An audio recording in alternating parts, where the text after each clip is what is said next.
Hello friend, मैं Rakesh Roshan learn tech to tech channel से। और आज के वीडियो में हम लोग कुछ ऐसे सी लैंग्वेज के क्वेश्चन देखेंगे जो कि प्लेसमेंट के लिए काफ़ी इम्पोर्टेंट है और इस तरह के क्वेश्चन प्लेसमेंट में पूछे जाते हैं। तो चलिए इस वीडियो को स्टार्ट करने से पहले जस्ट मैं आपसे रिक्वेस्ट करता हूं कि अगर अभी तक आपने मेरे चैनल को सब्सक्राइब नहीं कर रखा है तो सब्सक्राइब कर लें और बगल में जो बेल से जरूर क्लिक करें जिससे मेरे जितने भी नए वीडियोज हैं उनका नोटिफिकेशन आपको मिलता रहे। तो चलिए स्टार्ट करते हैं।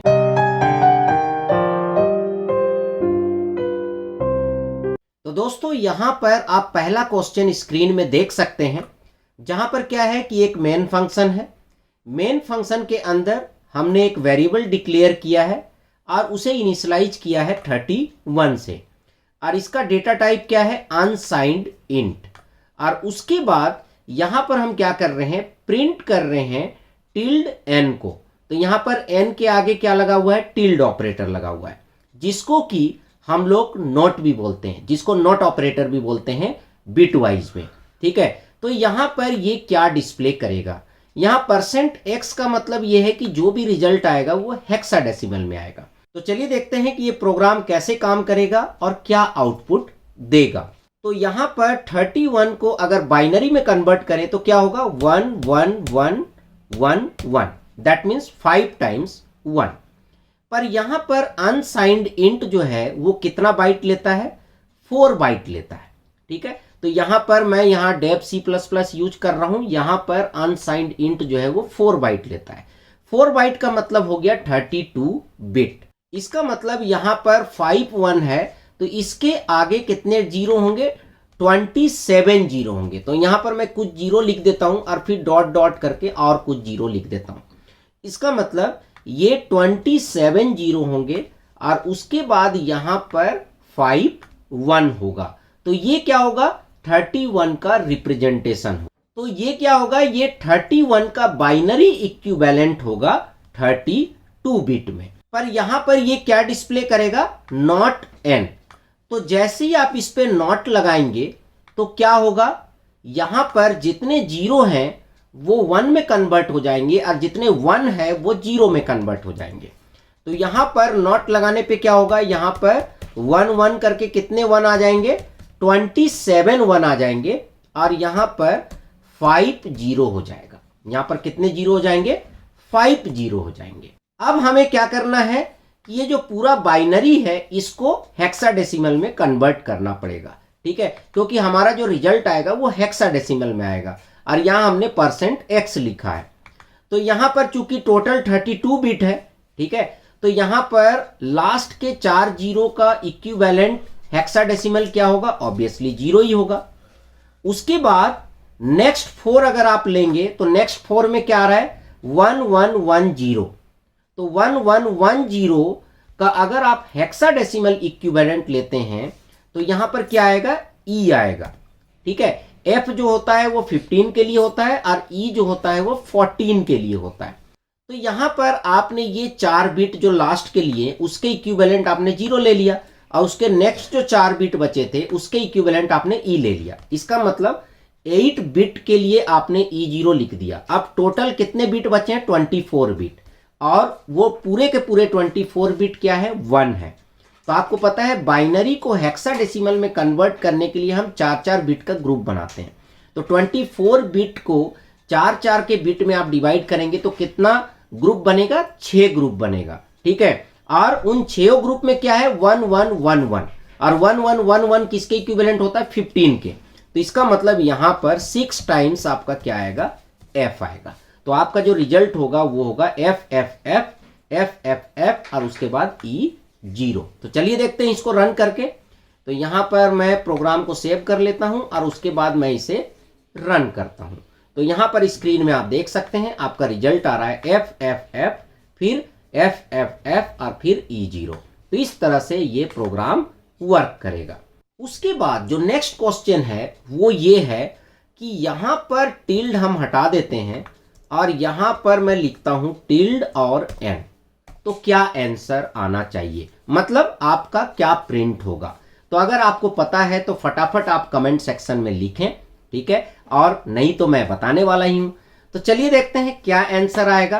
तो यहां पर सबसे पहले तो मैं आपको समझा दूं कि कि यहाँ पर आप जो है टिल्ड एन मतलब नॉट एन लिख रहे हैं, तो इससे एन में कोई भी फर्क पड़ने वाला नहीं है, ठीक है, क्योंकि आप एन के ऊपर नॉट ऑपरेटर लगा के, बिट वाइज नॉट ऑपरेटर लगा के आप इसे कहीं पर भी स्टोर नहीं कर रहे हैं, ठीक है। इसीलिए यहां पर क्या हो रहा है कि ऑपरेशन तो हो रहा है पर उसका अपडेशन किसी भी चीज में नहीं हो रहा है।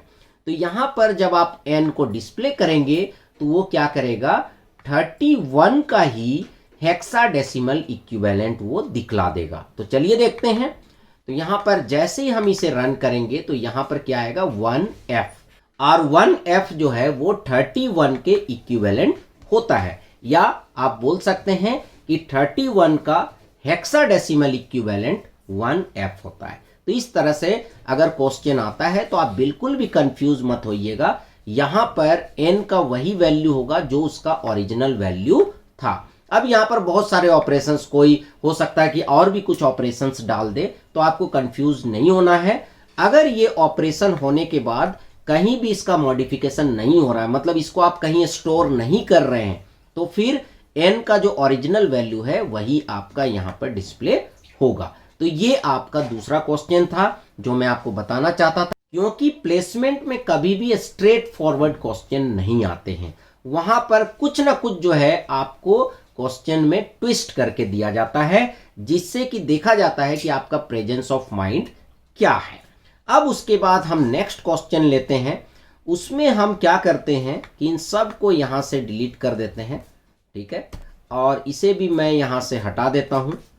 अब यहां पर नेक्स्ट जो क्वेश्चन है वो ये है कि यहां पर मैं %d लिखा, उसके बाद मैं लिख रहा हूं 63, फिर यहां पर डबल लेस देन 2 और उसके बाद डबल ग्रेटर देन 3, इसका क्या रिजल्ट आएगा।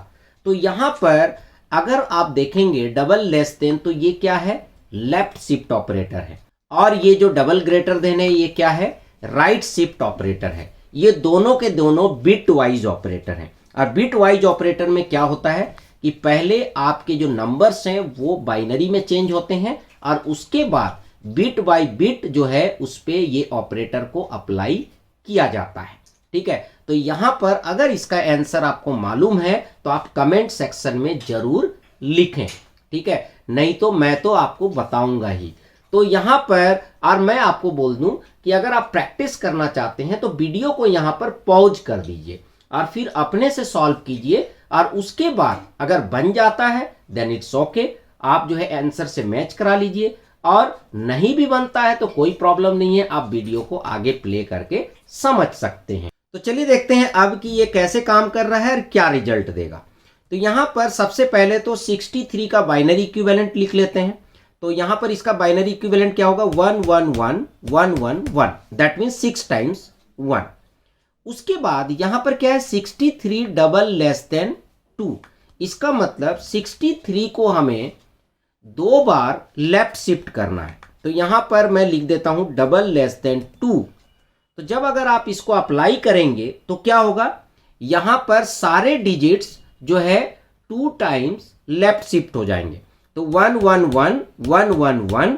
अब यहां पर अगर सभी डिजिट 2 बार लेफ्ट शिफ्ट हो जाएंगे तो लास्ट का जो 2 बिट होगा वहां पर क्या आ जाएगा, 0 आ जाएगा। तो यहां पर क्या हो जाएगा, 0 0। तो एक तरह से क्या हुआ कि ये जितने भी 1 थे, 6 टाइम्स 1 थे, ये 2 बार लेफ्ट शिफ्ट हो गए, तो लास्ट में क्या आ गया, 00। यहां पर देखिएगा कि ये 6 टाइम्स 1 लिखा हुआ है, बट इसके पहले कुछ नहीं है, इसका मतलब सभी के सभी क्या है, 0 है, क्योंकि यहां पर इंटेजर 4 बाइट लेता है। अब उसके बाद फिर से आप राइट शिफ्ट करेंगे क्या, 3 टाइम्स। तो जब इसको 3 टाइम्स अगर आप राइट शिफ्ट करेंगे तो क्या होगा, ये 1 0 0 ड्रॉप हो जाएगा, मतलब 3 बिट आपका राइट साइड से ड्रॉप हो जाएगा, ठीक है। तो बचेगा क्या, यहां पर 5 टाइम्स 1 बचेगा। तो यहां पर 1 1 1 1 1, और ये जो 5 टाइम्स 1 होता है ये किसके इक्विवेलेंट होता है, 31 के इक्विवेलेंट होता है। तो ये क्या रिजल्ट देगा, 31 देगा। तो चलिए देखते हैं, इसको मैंने सेव किया और उसके बाद मैं इसे रन करता हूं। तो यहां पर आप देख सकते हैं हमारा क्या रिजल्ट आ रहा है, 31 आ रहा है। तो इस तरीके से आप क्या कर सकते हैं कि इस तरह के क्वेश्चंस को सॉल्व कर सकते हैं। और मैं आपको बता दूं कि इस तरह के ही क्वेश्चन प्लेसमेंट में पूछे जाते हैं। तो चलिए फ्रेंड, आई होप कि आपको वीडियो पसंद आया होगा। अच्छा लगा तो लाइक करें, शेयर करें, कमेंट करें, और अगर अभी तक आपने मेरे चैनल को सब्सक्राइब नहीं कर रखा है तो सब्सक्राइब कर ले और बगल में जो बेल है उसे जरूर क्लिक करें, जिससे मेरे जितने भी नए वीडियोस हैं उनके नोटिफिकेशन आपको मिलता रहे। Thank you and good bye.